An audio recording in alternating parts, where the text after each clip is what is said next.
Weche mopondo, weche mopandi, inyenyo elela. Kineno kokuok kuomi matiende ni onge. Isebe. Ne sigana mamulo ngimani, sigand joluo, joajawa. Jothum mokwongo kapok waduogo kuom joangla. Ong'eane life mar jothum gi familia margi. Ineno. Luo Trending Nation ni ong'ala manyime mar gundo ni wechegi kaka gitimore kod ng'ama otimogi maonge deo wang'. Ochiem to chiem mariek nikech be samoro Tudri kodwa seche duto, ndalo duto, kinde duto e tong wang' mbui mar YouTube, TikTok, Facebook mondo yud wechegi kamora mora ma intie mana kar bedo. Kete mana kai. Kete mana kokidwa kete gatwa bro keti gi thuon. Luo Trending Nation, LTN, the best ahead of the rest.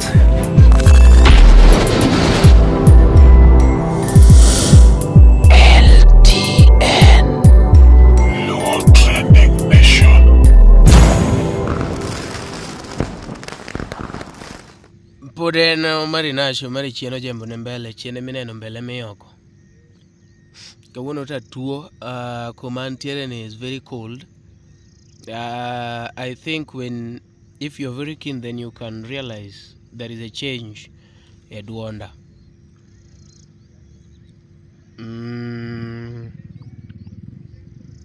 Wachako duogo dieri kendo nikech LTN tekumi wachi adieri kende.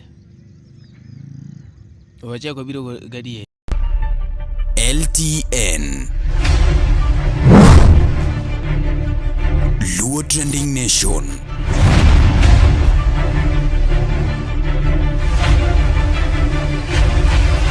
Mopandi inyenyo elela.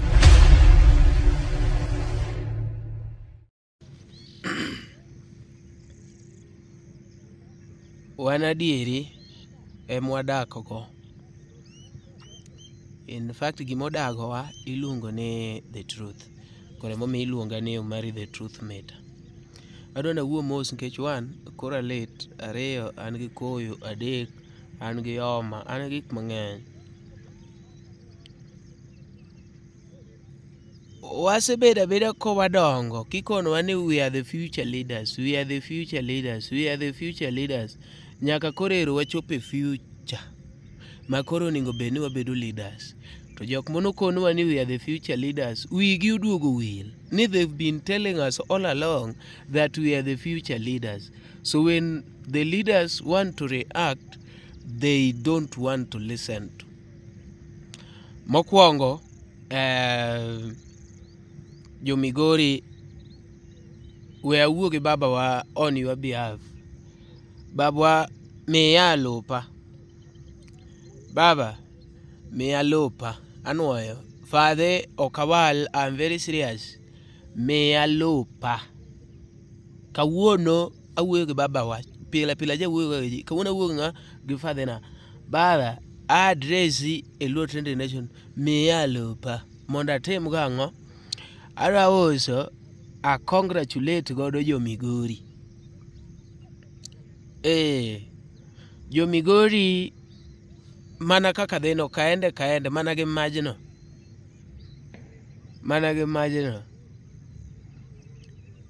Jatelo wiyo wil. Ni kata Nyasaye kane wuoyo gi Musa to nokono Musa ni Musa gol wuoche mondo ibi wawuo. Lonyane wuoche gi kacha. Koro mano kono jatelo ni next time kodhi Migori kech Musa ne wuo Kuria niluonge ne Musa Marwa Wamai. Moses Marwa Wamai. Iwinjo. Koro Moses Marwa Wamai nong'e ni jakuria joma ige wang'. Koro korn gi ha ingi gimitim lony wuoche mondo ibi wawuo. Mano nosetamo ng'awa, notamo jatelo, wiye nodhi owil. Mo chaka wuoyo ma oko kono ji nolony wuoche, but it is okay. So let me react on that. Wan kaka yudhi gi mwanyalo timo maber mok bi tiekowa, to biro tieko jok mokwa dwaro mag gine siasa gi. Emomiyo iwacho ga ni when you read you know. Jomono somo, set books monwa somo gi, they were to help us. And if you really checked on those books, they are talking about those things that are happening in the society. Gima timore nwa societies kuondgi. Ineno ji kaka ng'iyo mbi margi, kata mana tist, kata mana LTN kama. Wang'iyo gi number of viewers. Ing'iyo ni content ni ji edi mo view go ni ji 2K. Samoro 2K gi to 500 kende ma positive. 1,500 gin jok mok dwa gige LTN. But we've achieved what we wanted. Por wadhi dong ni at least we attract ji adi 2K. Wasani mang'eny ibiro yudo ka dhi live. Kiyudo ka dhi live tiende ni ji ochokore. Jok mochokore gi ok wapog ga ni magi jok madwaro msani ni magi jomok dware. Iriwi te. Kata ni dhi neno kaka msani no kia wer, in koro seriwi e mix. Eyoro. Kendo idhi kodi live kata koro ni onge gi intention mar mielo ng'ano, in isedhi. Kata osiepni mono chunigo, in isedhi. This is what is happening. Ok idwar a politician, but idhi kumo wuoye ni bana wadhi kachacha wadhi ketho. Ok idhi ketho ne, idhi loso ne. Nikech nitiere ng'ama ondiki magaga picha randomly from behind, from kanye, inang'i kwani kaka ng'ano nigi crowd. Koro king'iyo bugegi, kidwa tieko artist maber machalo ka Kumari, we biro ni yanye comment. Mago to nitie jok moko ma samoro kwiny kata dholuo.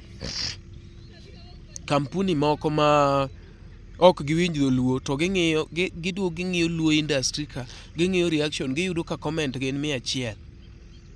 Giyudo ka comment gin 1K. Kare 1K gi makono mari bi machua onego be ni transfer metimango. Koro jogo wacho ni bwana chal ni nyene nigi ji e piny luo. Chalo ni nyene nigi ji e piny luo. Accident moro timore koch. Chalo ni nyene nigi ji e piny luo. Ne ji 100,000 tema comment. Kare joge yanye. Kata ne ji 1K ma comment. Kare joge yanye. Ineno number of reaction. Kasto kangi dhie analytics kacha mag YouTube, wacho ni congratulations, several people reacted on your video. Jo YouTube e kia ni jogo yenyo. Koro gimitimo en ni akidwa tieko mari maber, iwe neno gige ne, iwe record ok comment e lenga. Mai kia no mari exist. Umari will simply go down. To ni biro pod e gige mari go ni ifo itimango ok go mari piny. Mani ijenge ajenga. This is what should happen with our politicians. Wedhi kumoro ni dhigo koko, wedhi kumoro ni dhigo jogo gi idhigo jogo gi wuoche, wedhi kumoro ni ati idhi kwere no riambo. Wedhi, in short, don't go. Iwinjo, mo wuoge news ni ng'ane ni wuoyo ne pap. Mano is a torture ne president molodhe ni udhigo koko. The only thing matamo wan joluo ni ati we adhi ane Ruto no. Koro idhi yudo ka Ruto biro Nairobi, Ruto biro Homa Bay, stadium opong ma kasto yudo ka ng'ato achiel ei jogi koro dwa chako ni okwer kata president ni iriambo. Mano onge gimitimo kata achiel. That one you endanger yourself. Nikech idhi kwere, tidhi maki kanyo, idhi tho e gop ji. Dogineno, idhi tho e gop ji, joka to dong' dhi korgi. Gimonego tim, en gimono timore ne Mtemi Bokono. Walienda minga miwili wakakosa watu. We gidhi Migori giyud pap, gidhi kanye giyudre gi Raila kendgi, gidhi kure goyud pap, odhi kanye oyud pap, ibiro luong ji koro nikech jogi odepend kuomwa. Gichalo mana gi wasani modepend kuom ang'owa, kuom audience, kuom fans maggi. Ng'ato ok nyal goche geso yud kani nono, goch kanyo yud kani nono, goch kanyo yud kani nono, obiro lose. But ni idhi kanyo ni idhi gone koko, mano onge. Mano otieko gima nodwaro timo. Because nitiere kuonde moko midhi go e pichni to bedo posted. Joloka neno ni omera president ni be popular korgi, omera en kata odhi mana e gweng' to pong', kare jogo ne gone koko. Iwinjo? Ogo koko, go koko nde, tiduogo ikawo kijende moko 2-3, bedo to chad, moko ilalgo, moko kia yudo ka ni nokalo aora to kidi ogoye, en otho e aora kanyo. Ng'ato kia ni dhiang' nogweyo kodhi modho dhok, en otho kono. Ng'ato kia ni oduma nodewo kanochamo, gine. Mago koro tho emibiro winjo. Kuma president oyaye tiwinjo mana tho ailago, ok ni onegi. Dhiang' onang'o sianda ng'ato motho. Kia kuma onang'no be ok iyud ka gine. Iyudo ni kia ni yani gina tho moko ma fani, ng'ato bolalala. Koro ana plead kodu, a moment ma wabiro withdraw from jogi, wabiro bedo maber seriously. Then sama president ochoko kata mana romo kumoro, to ng'at moro ma Gen Z be ne nie gi meeting ne moro, to wan kaka Gen Z wadhwa back up, to gino wuok kata mana news. New Mari nobedo gi meeting mobago mar president. Ka bage kamano ja Kikuyu moro bopango kumoro kocha, jagwengi moro bopango kumoro kono. Onge ang'eni bwana jogo kudwara. To ni pod wapong', ng'ato chieng'no ng'ato yiedhi we tich, japiko chunga piko, ni we odho agone guogno koko. Mano onge. That one you are still in box mar ng'ano. Ochalo nyako mawacho ni ati anto boy no kadwa but odhi lime, wadhi aluokne mondo awuogo. Onge. A moment mosedhi luoko ne no, ang'o ma next? Ang'o ma next? Kose luoko to? No, just tell me, oluoko. Then? Aro ne jon kanyo to kabedi. Abeda to onge gimwatimo. Abeda to kadhi kor nindo. Adhi kor nindo to onge gimwatimo. Watimo to kiki ole to kiki miya ich tiriti nyathina. That is it. Koro imbe kiwacho ni ati anto Ruto no kadwa, wewe adhi kanya winja ne gige ne mofuogo.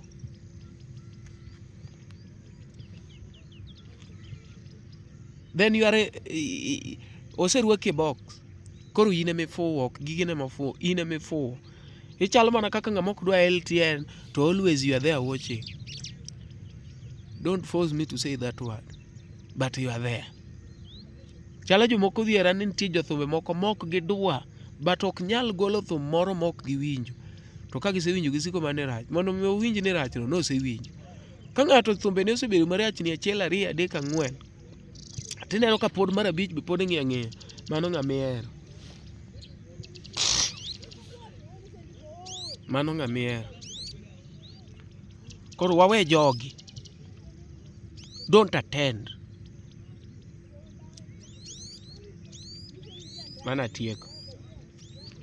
The other time, nwawuoyo kuom joma at least yudo gimoro matin koya kuom sirikal. Kata ma benefit a government. The best thing minyalo timo en ni dembe le. Somebody like Gaucho. This has been a beneficiary of politics. There are some small deals moseyudo kage kacha, politics, of which is not bad. Ose fight ne ODM, and ODM be kodwoko lwete to ber. En mana ni Gaucho koro dhi keto feelings makoro yanyo nyaka jo BBC. Reasoning mar Gaucho e marachna.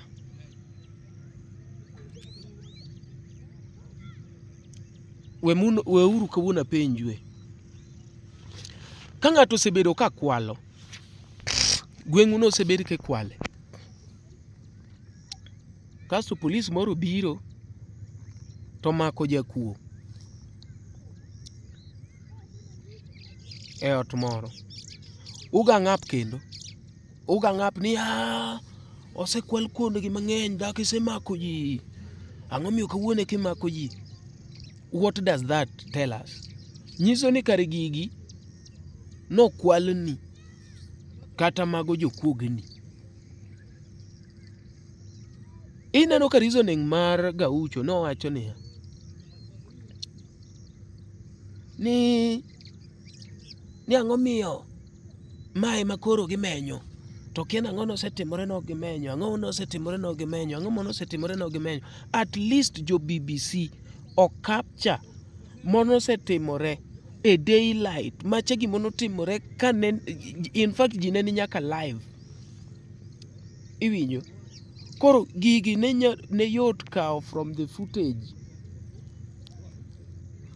Yawa, gima winjore maler gicha ne ni live, to at least ero gi tim achiel, to macha jo mana pinje maoko otemonwa magigolonwa achiel. Dakwa blame Citizen ni ero BBC no segolonwa ma, Citizen dak ugolo machielo cha, KBC dak notimno mache, gine. Un ng'ato yudo ka lewni olil e dalahu, to wacho ni aya molil modonjo go to at least okaw position moro luoko. Koro ujam gi ng'ano ni ang'o miyo mage miluoko, lewni osebedo ka lil dala kae, mamoko noket kat moko nosewiti kotamo luoko, in koro ibiro luoko mago. Kare ji dwa nang'o? Dalo med bedo kolil.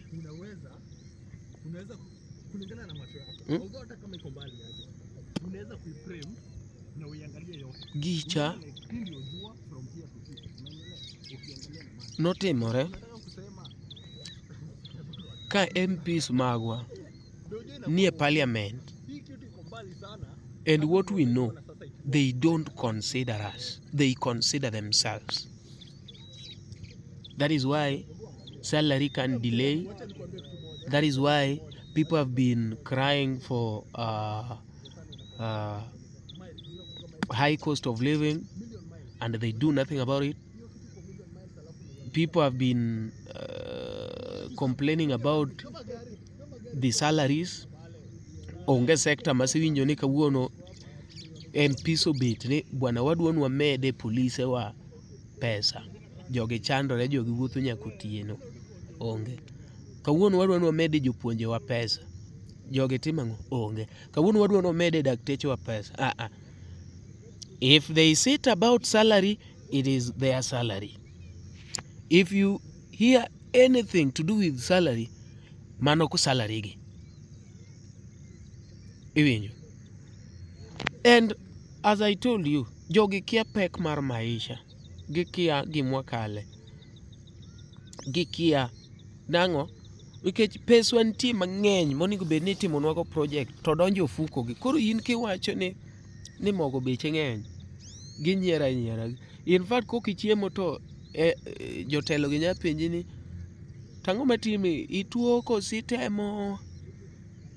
itemo tweyo, because they can't imagine ni chiemo nyalo tami ata mono tami. Koro gicha notimore ka MPs ne nie od bura, and they, from the look of things, negi support gimono timore. Kata sani, nikech kopo ni MPs ne ni kodwa, what they would have done, dok gibedo, de gifogo gino. Iwinjo? Kata de givote no chon. Iwinjo? koro nyiso ni jogi ok gi consider wa, gin gi consider themselves, giwacho ni yawa ka gono abiro lose it. Iwinjo? And magi enemies of the people. Koro gima notimore maber cha, ma Gen Z owacho ni wan wadagi nikech wan mwatindo, wan wagine country ni. Koro ka baba odhi odonje. In fact wanyalo wacho ni jok momiyo baba loophole modonjo godo e sirikal gin Gen Z. En otiyo gi nguvu mar Gen Z. Koro ni Gaucho ok odwa yie nikech oyudo support ma Odinga. Koro ok odwa yie ne yawa kacha to ne rach. Koro ni opingo BBC. Ni Gaucho pingo BBC. Nyakораmogi, be isebedo gi achiedh nade ka ipenjori kama inyalo chwalo lendo magi ne jopiny? Obed lendo mag ohala, lando nyasi kaachiel kod lendo mamoko mathoth. Bas, kik ibed gi kionko moro amora nimar LTN Luo Trending Nation ni ka nikech in. Wan kod jolendo man gi oteku kendo nigi lony mamalo mar chwalo ni lendo meki ne oganda. Ne ler mathoth, tudri kodwa e nembniwa magin 07 11 92 32 74. Bende nyalo oronwa ote e luotrendingnation@gmail.com. Lendo manimba mana gi LTN Luo Trending Nation.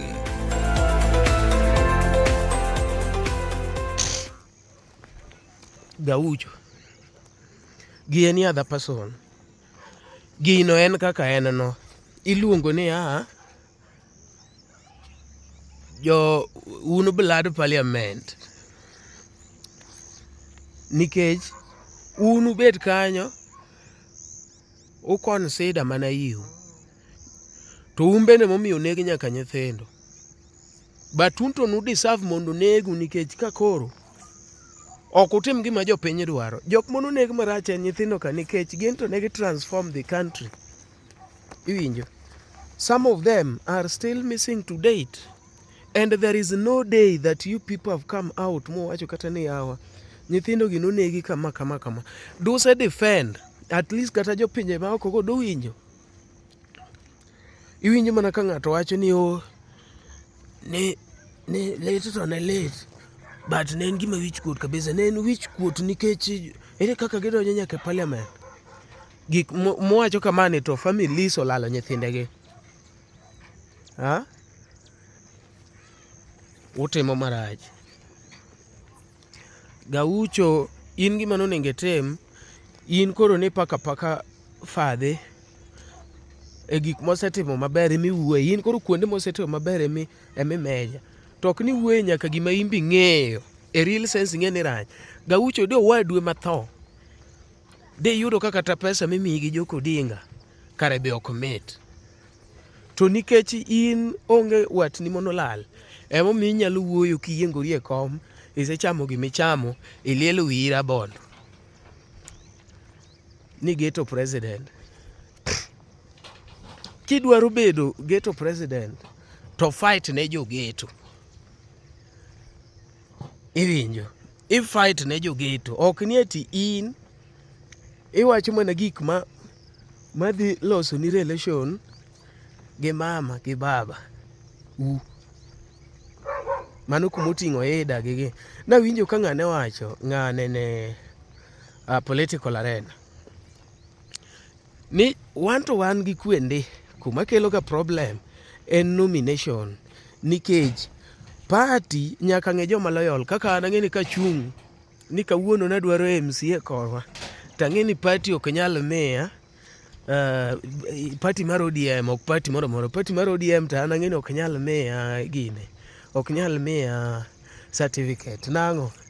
Ok dwar ng'ama nyalo reason, idwaro ng'ama tiyo gi pach ji. Ma kosewach kama ka Gaucho gini, Gaucho inyal mi gini haraka certificate mar party haraka, nikech ong'e maber ni there is no any point mobiro pingo go baba. But an tang'eni kopo ni eti ni achung' MP kata MCA, to koma Raila kowacho maber takore ni katok sawa. Tok mane makoro ang' pogruok koda cha. mane mangi keta kumokete Babu Owino, mane kumangi keta kumokete Miguna Miguna, mane mangi keta kumokete Odoyo Wede, mangi yudo koketa kumokete Kidero. Iwinjo nang'o? Magi jok matemo no reason, gin jok matemo wacho ni gini ok onego tim kama, onego tim kama, of which that is the healthy society minyal kwer ni ma watim kama to winjore. Iwinjo ok ni ati wan support family achiel, family ne emadongo ni neno ka wuodo buru ose ng'awe rank. Iwinjo ose ng'awe rank, en koro en advisor mar president.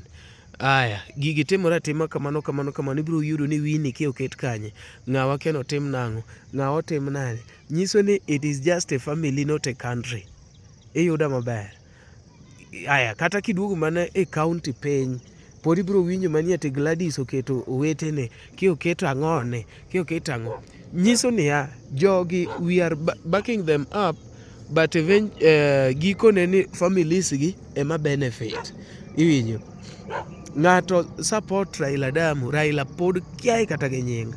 Aya, ng'ato support Gladys Wanga meno nyalo kiae kata gi nying. Iwinjo to kuma kiae ni wadgi Gladys to tiyo. Aya, kuma kiae ni onge wat Raila ma close minyalo kona ni ati suffer in this country, to guok moro to koro pako jogi to onge kata gima timore nade, gima yudo denyo ma samoro mari ne monyalo koni mari mia moro achiel. Koro wabed uru. Nawinjo ka political arena wacho wiya ne wilge kanyo ni gima kelo problem sana e piny kaluo, ma of which that is the truth, en ni ng'ama jopiny dwaro party ok odwa. Iyura koro mondo okinyi uling'o ne ji malich, uling'o ne ji. Kuseling'o to party kao ng'ama gine magidwaro to gimiyo certificate. Iwinjo kasto piny timi ang'oni, piny ni be kinaye ka party en mar Raila geno, to Raila mok mi ji ng'ama gidwaro, en to inyal miye jopiny nade. Koro mane embe yudo ni koro jopiny dware to embe koro jo system ok timre nade, ok dware. Koro yudo ka en okawo certificate omiyo joma gidwaro, tamo jopiny e jogegi, en bende koro tame maro. Nang'o? Nikech piny en gimitime mitimoni. Koro it is high time kwa nyalo change. Onyalo bedo gima ber sana. Wawachi ni baba twahero but ka to rach. Gima kelo ga problem ahinya en ni oimiu ng'ama ok odwa. Koro utho madich ni owada. Baba nosewacho to ng'ani samoro. All it takes is one little click. In June last year, blood was spilt on the grounds of Kenya's parliament. The month before, the government, led by its president, William Ruto, proposed its annual budget, the 2024 finance bill. If we are a serious state, we must be able to enhance our taxes. By raising taxes, it promised to address the country's growing debt problem. I vote yes. But many young Kenyans, nicknamed Gen Zs, didn't see it that way. Our members of parliament, the president, they are not listening to us at all. People just had enough of everything. That is where it all began. On June 25th, everything changed. More than 100,000 Kenyans hit the streets of Nairobi. Their aim? Occupy the parliament. They were going there as owners of the house. It's a people's assembly, belongs to the people. At first, security forces held them back with tear gas and truncheons. But as the day went on, tactics changed.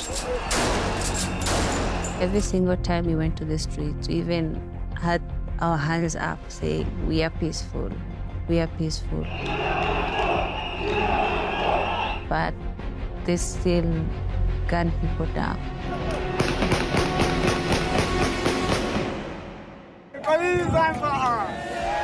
At least 3 young men were killed at Kenya's parliament: David Chege, Erickson Mutisia, and Eric Shieni. That evening, President Ruto gave his account of what had happened. Today, an otherwise legitimate expression of the fundamental rights and freedoms of assembly was infiltrated and hijacked by a group of organized criminals. Though he regretted the deaths, he thanked the security forces and placed the blame squarely with those he called organized criminals.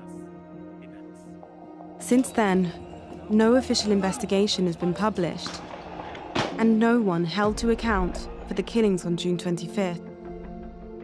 But BBC Africa Eye has been digging. We've mapped more than 5,000 photos and videos to reconstruct those killings. You could see he's clearly aiming, meaning he was aiming to kill as a message to them. Now, we can show you exactly what happened. We can pick out the killers in the crowd. We can reveal who they were working for. And we can offer an answer to one simple question. Was there any reason to spill blood on the grounds of Kenya's parliament?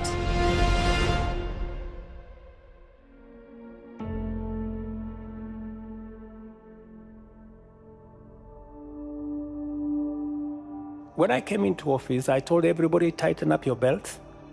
I am not going to preside over a bankrupt country. I am not going to preside over a country that is in debt distress.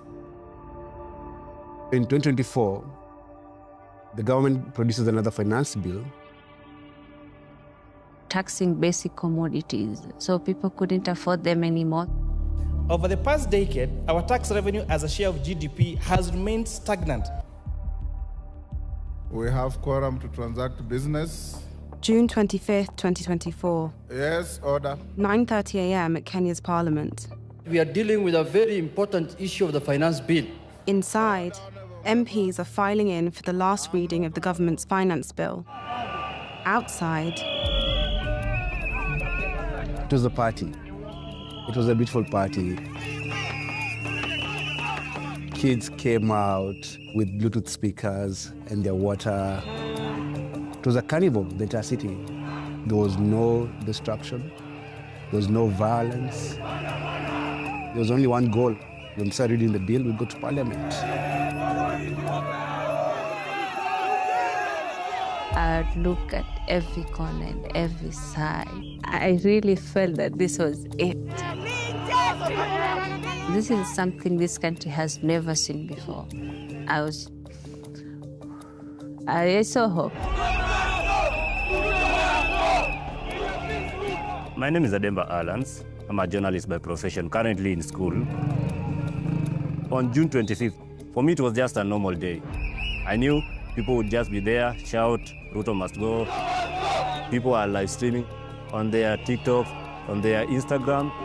And now the media is here. These things are being live streamed on national TVs. That's when I realized that it was going to be serious. Honorable members, do we put the question? by the time voting begins, Will as many as of that opinion say aye? numbers have hit over 10,000 in central Nairobi. People said, you know what, we're going to go all out. We felt if this was possible, we would finally occupy parliament. But the police have other ideas. Now the numbers start getting bigger and people actually start getting arrested.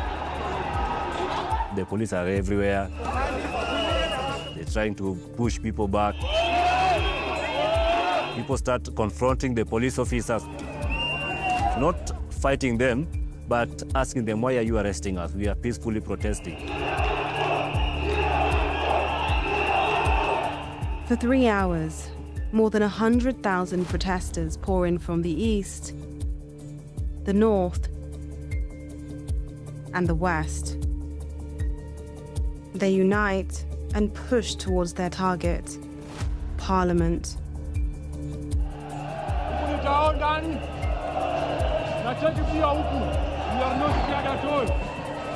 This is Kenya. We are one.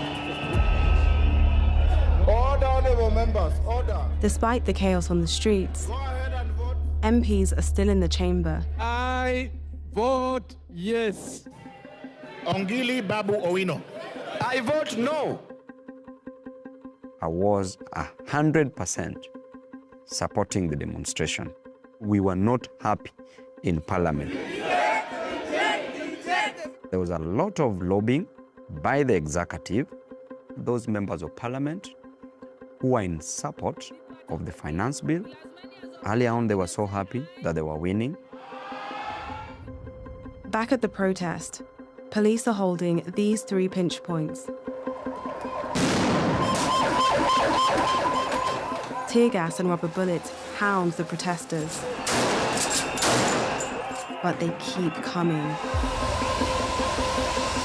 People even climbing on top of those water cannons. People evading arrest. Now numbers are increasing. People had one sole goal: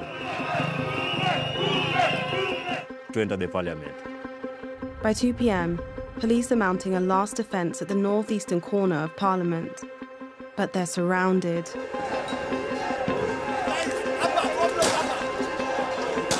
Inside the chamber, Honorable members, something big is about to happen. ayes 195, nays 106. The ayes have it. The finance bills voted in. Opposition MPs storm out. I said I will join the people. Word instantly reaches the protesters. After some of us getting arrested and being beaten up, they still pass it to be an actual bill. Now, this is when everybody is saying that whatever happens, we are going to enter the parliament and show the MPs that we believed in what we were fighting for. At 20 minutes past 2, they break through. It is happening, guys! It is happening!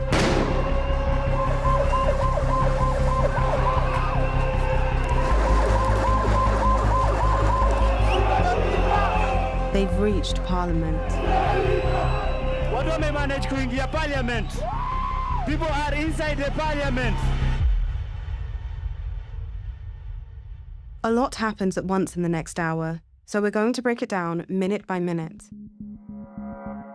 We've analysed over 5,000 photos and videos shot on the ground that day. We've determined when each was shot, using camera metadata, live stream timings, and public clocks visible in the shots. And we've plotted where they were shot on a 3D reconstruction of the site, giving us a second-by-second, 360-degree view of what happened next. We left the protest at 20 minutes past 2, with police in full retreat.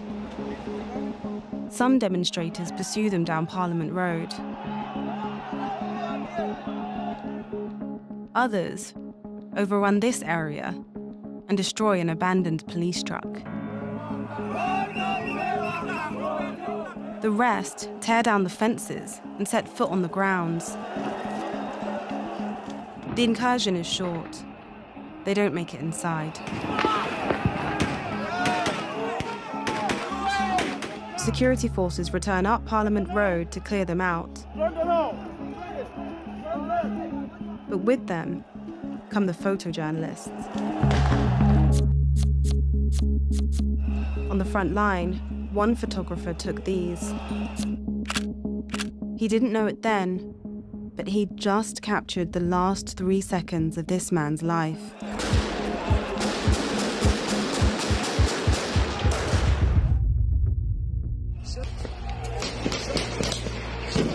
Seven men are hit. The people now saying, they've shot people, they've shot people.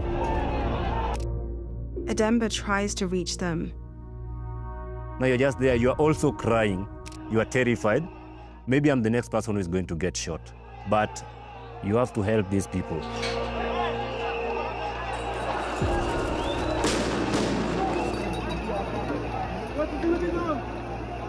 But for two of those men, he's already too late. There was a guy next to me was in white overalls. I don't know where he's shot, but he was shot. You could see blood.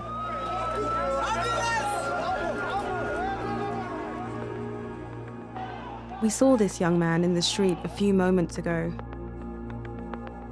His name is Erickson Mutisia. He was wearing white overalls from his work as a butcher. He was 25 years old. I saw Erickson Mutisia a few minutes before he died. He died on the spot right next to me. What did he do wrong? Did he pose any threat? Why is he dead? The second casualty is the man in the purple hoodie. His name is David Chege, a 39-year-old software engineer who ran a Sunday school for children. He was kind, humble, soft-spoken. Impossible. I went to some of those funerals. I went to enough funerals to last me a lifetime. The kids who buried him were his Sunday school students.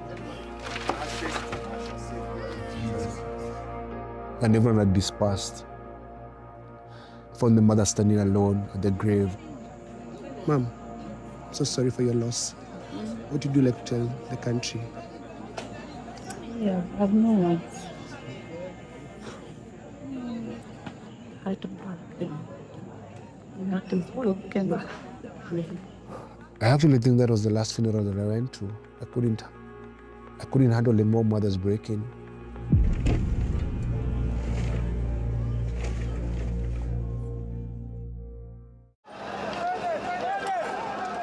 To find David and Erickson's shooter, we need to find the moment he pulled the trigger. Police advance up Parliament Road, then this happens.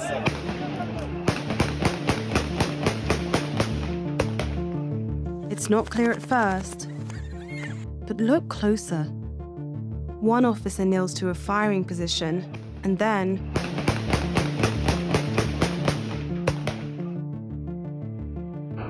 this protester goes down,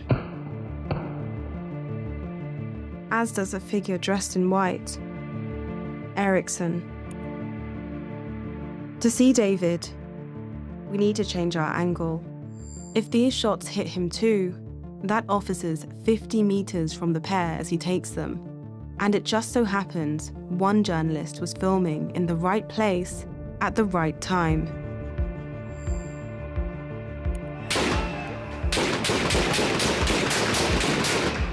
Same shots. The protester we saw fall in the first video, and David, now dead next to him. There's no doubt some of these shots hit David and Erickson.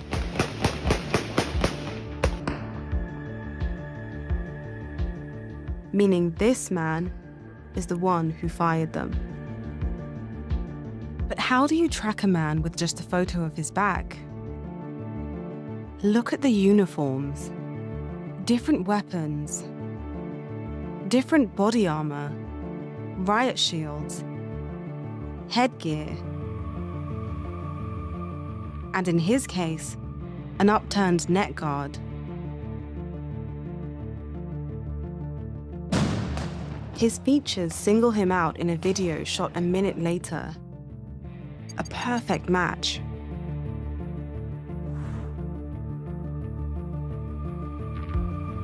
He keeps his back turned in this one too. All except for one little click. Before he opened fire, he made sure to hide his face. Why is his face being covered up? They decided that they have to shoot. Why? Why did you kill us? Why did you kill peaceful protesters? But our hunt for accountability doesn't end here. I just saw the video of moments before David Chege and Erickson were shot dead, my heart really sunk because you could hear the police officers saying, "Ua, ua." It's a Swahili word which means to kill.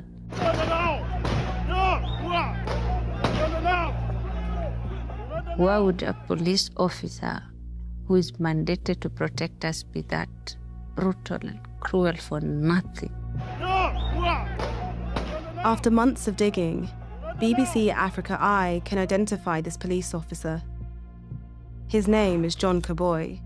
Multiple sources told us he's a plainclothes officer based at the Central Nairobi police station.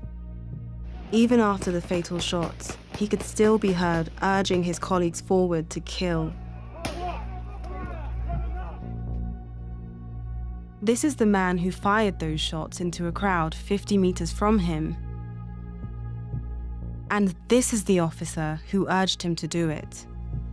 Both David and Erickson were in that crowd. Neither of them were armed, and neither of them were organized criminals who'd hijacked the protest.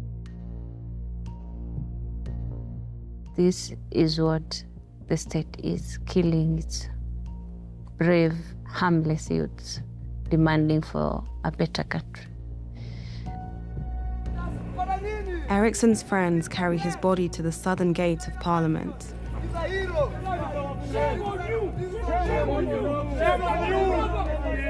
Through its bars, MP Owinu tries to console them.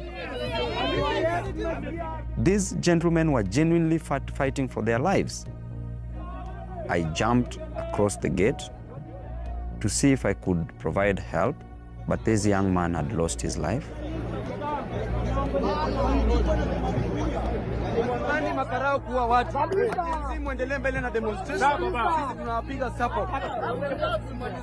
From that moment, the Gen Zs were very close to Parliament. The only thing that they could fear was fear itself, and they said that enough is enough.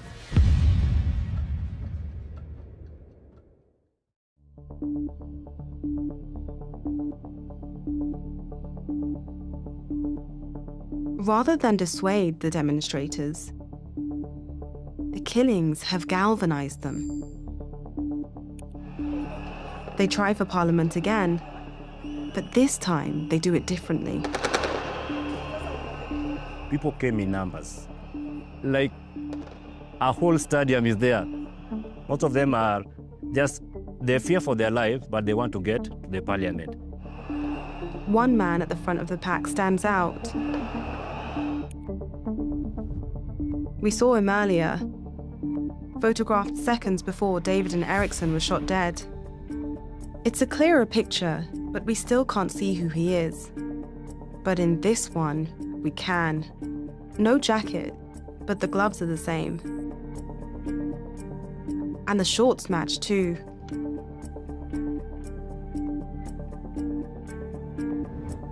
His name is Eric Shieni. On a normal day, he'd be studying at university. But today, he's on the front line. They were not running. They move, walking, then they squat down. The guards were overwhelmed. There's nothing that they could do. Despite the warning shots, Eric stays with them as they make their final push.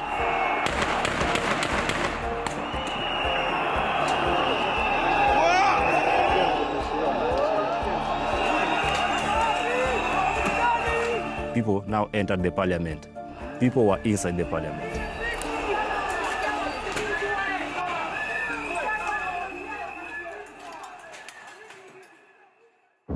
Once inside, momentum turns to mayhem.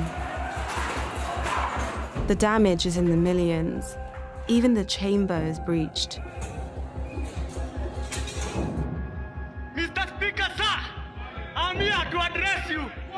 You must go. Ruto must go. The last MPs who were just in that chamber evacuate. Those MPs were so scared. Some were running through the tunnels. Some were getting into ambulances, trying to escape. The destruction is severe but short-lived. After 5 minutes, they're leaving. Maybe it's an adrenaline rush or something, but your brain telling you that somebody is going to die. There's Eric. Something spooks the crowd.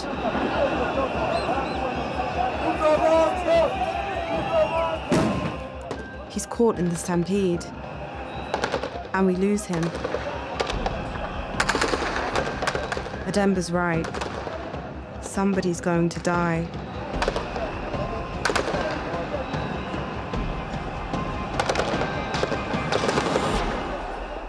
What just happened?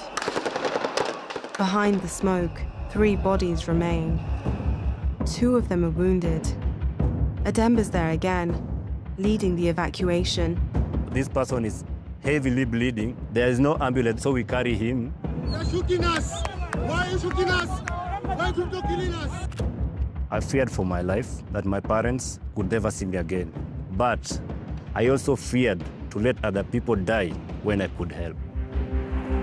But the 3rd casualty is beyond Ademba's help.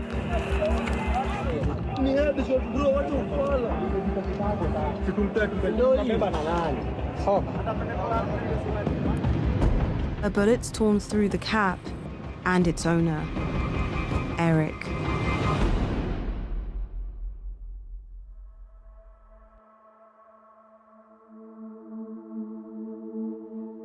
Eric Kayoni Shieni.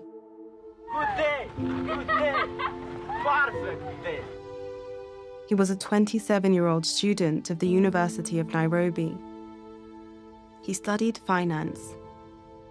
I hope that his death is not in vain. And as long as we live, we shall fight for justice for him and the others who died in streets. Baby, mani sina, leo sina kitu, kesho nitafanikiwa. Only you, baby, my only one.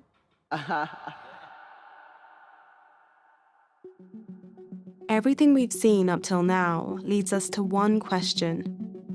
Who killed Eric Shieni? If we followed the trail of evidence to the fatal shot, we can find the man who fired it. It starts with the protesters leaving Parliament. My name is Faith Odhiambo, and I'm the president of the Law Society of Kenya. The video is very clear. It shows that the protesters were walking out of Parliament, and when the shooting starts, they were all running out. As a reminder, Eric's here, in his yellow gloves.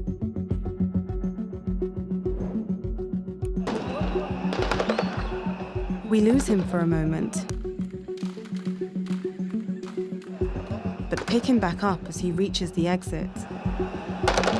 A last flash of his yellow gloves, and then Eric goes down. Now we've got the gunshot, we can get the shooter. At first, the bedlam obscures any clues.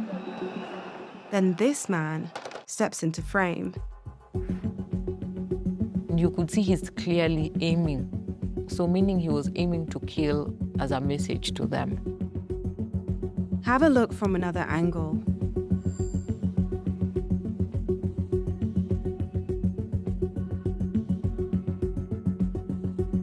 He's just 25 meters from Eric.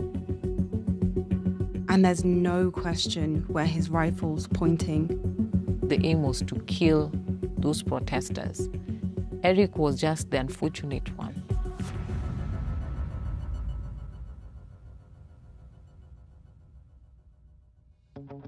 With this video alone, our trail to the shooter looks like it's ending. But like the last one, this one's got a giveaway. His uniform. A white shoulder patch, a matte green helmet, tan boots,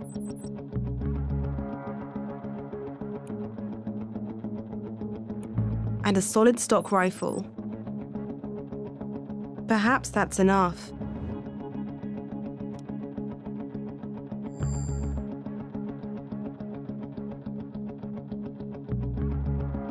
Three minutes after the shooting, a photographer caught these.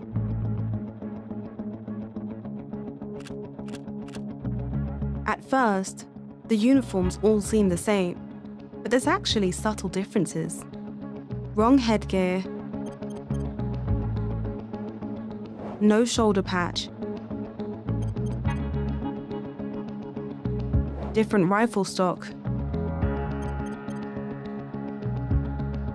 But what about him? Same helmet, same boots, and a solid stock rifle. And the shoulder patch? Were he the shooter, it'd be on his other shoulder, which he shows in this video shot seconds later.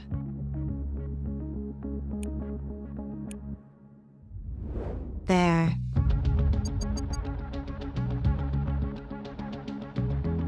We scoured through more than 150 images of the scene, taken within 10 minutes of the shooting. In all of them, only one man matches all the criteria on this list. Him. Eric deserved a fair hearing. We don't know if he damaged Parliament or not. He wasn't aggressive. He was leaving the premises. They could have had him arrested, but the fact that you shoot his head, it was clearly an intention to kill. You have become the judge, the jury, and the sentence executioner for Eric.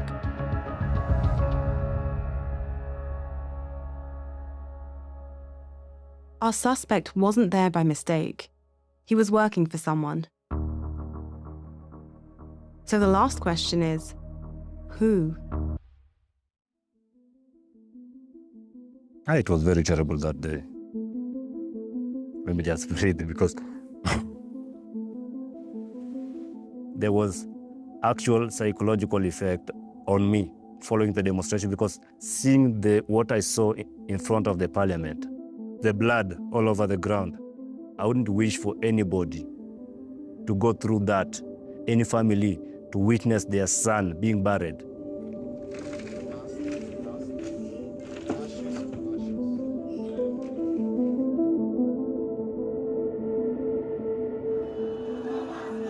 More than 2/3 of Kenya's counties held demonstrations on June 25th. There was turmoil in some. Shops were looted, buildings torched, and an estimated 30 people killed. The account President Ruto gave on June 25th painted some of the protesters as organized criminals who hijacked the demonstrations. But for the killings at Parliament, the account captured on the cameras of those who were there is quite different. An account of impunity, of brutality, of blood. The individual police officers that were caught on camera shooting. How do you sleep at night? There's a mother who wakes up every day crying because she lost her son. How do you live with yourself? The next day, President Ruto backed down. I run a government, but I also lead people. And the people have spoken. I concede. And therefore, I will not sign the 2024 finance bill. That becomes our collective position. Our country is recognized we are all one and we're all Kenyans. And we are fighting for the same thing. A single spark of defiance from these Gen Zs were able to change a whole trajectory of a country. You must listen to the heartbeat of the nation.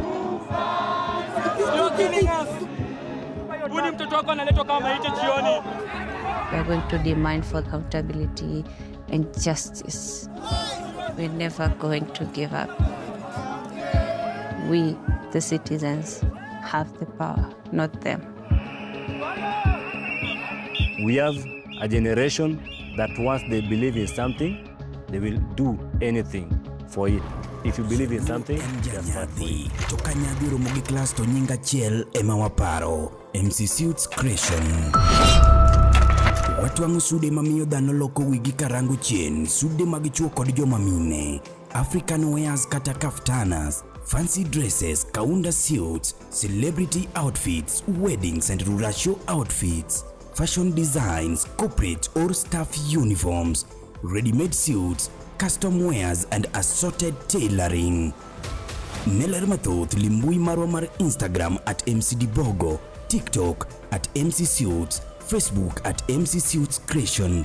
Kata urno kwayo Maria namba wa mar WhatsApp maen 07 10 adek adek 7 kata 07 24 804 183. MC Suits Creation. Quality and good service is our priority. Oteni ukeli code LTN Luo Trending Nation Mopandi Inyenyo Elela. Kama wa Kenya, hasira yetu ilikuwa inatulia. Tulikuwa tunaenda tukitulia lakini hatukuwa tumesahau. Msisahau hivyo, okay? So msiseme BBC sijui wamekuja wakascript wakafanya nini. Hiyo kitu yenye wamepost hiyo ndo ilifanyika. Are we together? Okay? Na sisi kama wa Kenya we know hakuna mtu anatuprotect. Tunajua hivyo. Everyone anajaribu kutafuta venye utaumiza wa Kenya wenye tumezaliwa kwa hii nchi, si ndio? Lakini acha niwaambie ukweli, hakuna msi ataishi milele. Na hizo power zenyu zenye mko na kiburi nazo zitakuja isha. Kwa pamoja hadi hapo? So watoto wenye waliuliwa na hii government, hiyo damu mtakuja lipia siku moja. Hatuwezi kuwa tunaishi na uoga kwa nchi yenye tumezaliwa ndani. Hapana, sisi hatukukuja. Mimi si Burundi by the way. Mimi nimezaliwa huku. Na hiyo kitu imeoneshana kwa BBC, hiyo ndo kitu iko. Na hivyo ndo muko, hizo ndo tabia zenyu. Hakuna venye mnaweza protect wa Kenya wenye wamezaliwa kwa hii nchi. Kazi yenu ni kujiprotect nyinyi wenyewe. Alafu kitu ikifanyika in script, hiyo ndio iko. Na hakuna venye mtu anaweza kuwa anaishi na uoga kwa nchi yake. Kwani nyinyi ni kina nani? Na tena kwani mtaua kila mtu? At the end of the day nyinyi pia mtadedi. Mtu akiongea nyinyi midomo tu nje. Mkidanganya watu venye mnataka kufanya, mtafanya. Hiyo ni uongo, yote ni uongo na mtaishi kufanyia Wakenya wenye wamezaliwa kwa nchi vitu mbaya. Hakuna future mnataka kutengeneza nchi, nothing. Mnafanya nothing. Na hasira yetu itaendelea kupanda. Na tunangoja tu, time will tell. I'm telling you. Hakuna venye LTN Luo Trending Nation.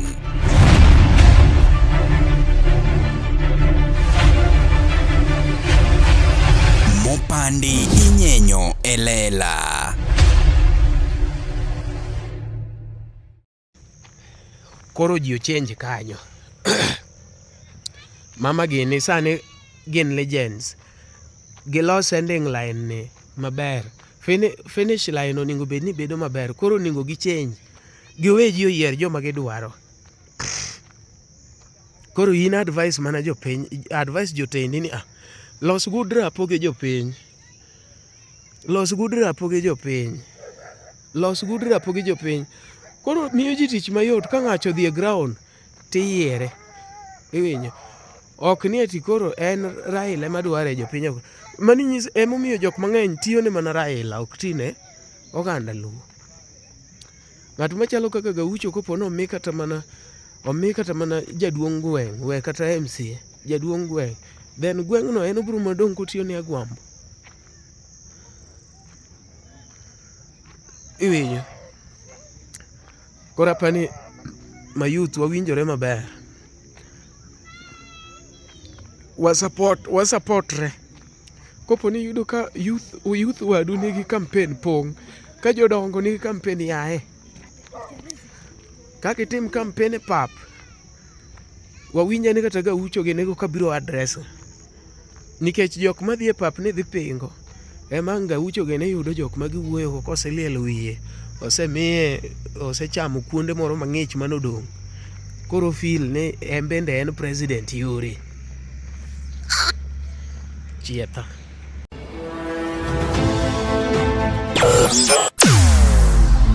weche mopondo, weche mopandi, inyenyo elela. Kineno kokuo kuomi matiende ni onge. Isebe. Ne sigana mamulo ngimani, sigandi joluo, joajawa. Jothum mokwongo kapok waduogo kuom joangla. Ong'e life mar jothum gi familia margi. Ineno.